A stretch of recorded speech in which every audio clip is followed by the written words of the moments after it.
Halo, Assalamualaikum warahmatullahi wabarakatuh. Perkenalkan, nama saya Maira Pabah dari Prodi Pendidikan Geografi. Nah, di sini saya akan memaparkan materi tentang benua Asia.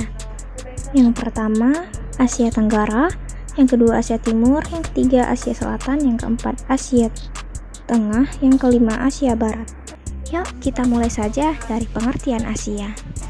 Asia merupakan benua yang paling besar serta memiliki populasi yang paling padat di dunia dengan wilayah yang melingkupi hingga 8,7% permukaan bumi yang mencakup 50 negara yang tersebar dari daratan luas Asia kecil, Timur Tengah, hingga ke Samudra Pasifik. Kurang lebih ada 60% populasi dunia yang tinggal di benua Asia. Benua Asia dan benua Eropa adalah benua yang terhubung dengan melalui darat serta keduanya membentuk suatu benua raksasa yang dinamakan sebagai Eurasia. Batas antara benua Asia dengan benua Eropa sangat kabur sehingga beberapa negara seperti Turki terkadang bisa dikategorikan sebagai benua Asia maupun benua Eropa.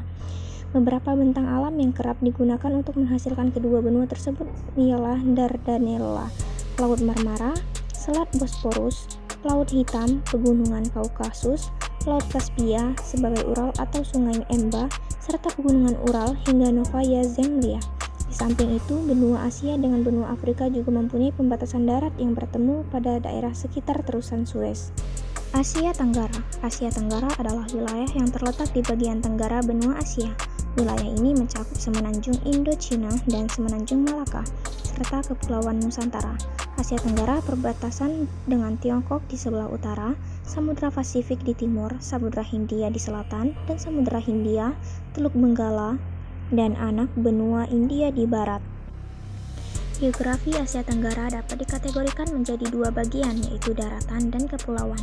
Negara-negara yang berada di daratan termasuk Myanmar, Kamboja, Laos, Thailand, semenanjung Malaysia, dan Vietnam.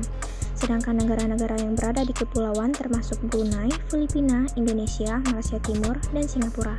Asia Tenggara secara astronomis terletak pada 28 derajat lintang utara sampai 11 derajat lintang selatan dan 93 derajat bujur timur sampai 141 derajat bujur timur.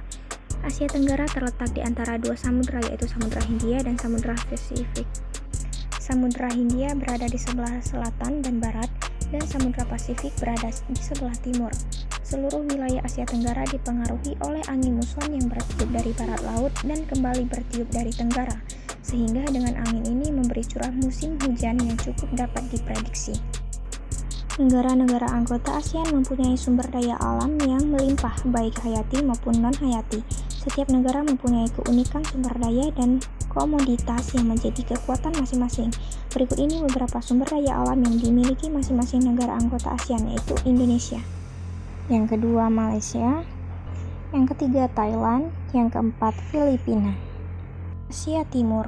Asia Timur adalah sebuah subwilayah Asia. Luasnya sekitar 11.840.000 km persegi atau 15% dari benua tersebut. Asia Timur wilayah Asia yang terdiri dari Jepang, Korea Utara, dan Selatan, Cina, Mongolia, dan Taiwan. Nah, sumber daya alam Asia Timur yaitu ada minyak bumi, timah putih, batu bara, garam, dan ikan. Nah, sekarang masuk ke Asia Selatan. Asia Selatan adalah sebuah wilayah geopolitik di bagian selatan benua Asia yang terdiri dari daerah-daerah di anak benua India dan sekitarnya. Wilayah ini dibatasi oleh Asia Barat, Tengah, Timur, dan Tenggara. Wilayah Asia Selatan meliputi 10% luas benua Asia, kira-kira 4.480.000 km persegi, tetapi populasinya mencakup 40% populasi Asia. Kebanyakan dari daerah itu mendapat pengaruh budaya India. Contoh kerjasama ekonomi regional yang melibatkan negara-negara di Asia Selatan yaitu ASEAN, SAARC, ASEAN Korea. Sekarang Asia Tengah. Asia Tengah adalah sebuah kawasan yang terkurung daratan di benua Asia. Banyak arti yang berbeda dalam komposisi wilayah yang sebenarnya.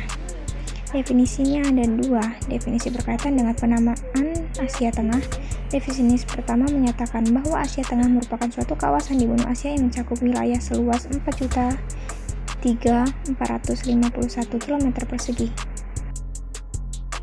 Nah, kita lihat contoh bentuk kerjasama ekonomi regional di Asia Tengah adalah Masyarakat Ekonomi Eurasia. Nah, itu ada beberapa contoh kerjasama ekonomi yang dilakukan oleh EAEU adalah sebagai berikut. Ada beberapa, mari kita lihat. Di sini ada sumber daya alam yang dihasilkan oleh Asia Tengah adalah sebagai berikut. Di sini ada dua bidang, yaitu bidang pertanian dan bidang pertambangan. Nah, yang terakhir yaitu Asia Barat. Asia Barat atau Asia Barat Daya adalah wilayah bagian sebelah barat benua Asia, terdiri dari negara-negara wilayah Timur Tengah dan Timur Dekat yang berada di benua Asia. Istilah Asia Barat lebih sering digunakan dalam tulisan mengenai arkeologi dan masa prasejarah kawasan itu. Asia Barat terletak di selatan dari Eropa Timur dan dekat dengan Afrika Utara. Wilayah ini dikelilingi 7 laut utama, yaitu Laut Aegea, Laut Hitam, Laut Kaspia, Teluk Persia, Laut Arab, Laut Merah, dan Laut Tengah. Nah, di sini ada sumber daya alamnya, yaitu minyak bumi, timah putih, batu bara, biji besi, emas, dan perak, kopi, beras, hingga buah-buahan. Sumber daya alam di Asia Barat sangat penting bagi perekonomian dan pembangunan negara-negara di wilayah tersebut. Namun, sumber daya alam juga dapat menimbulkan konflik dan persaingan antar negara. Oleh karena itu, diperlukan kerjasama dan pengelolaan yang baik agar sumber daya alam dapat dimanfaatkan secara optimal dan berkelanjutan. Oke, baik, terima kasih. Itu saja materi tentang benua Asia. Assalamualaikum warahmatullahi wabarakatuh.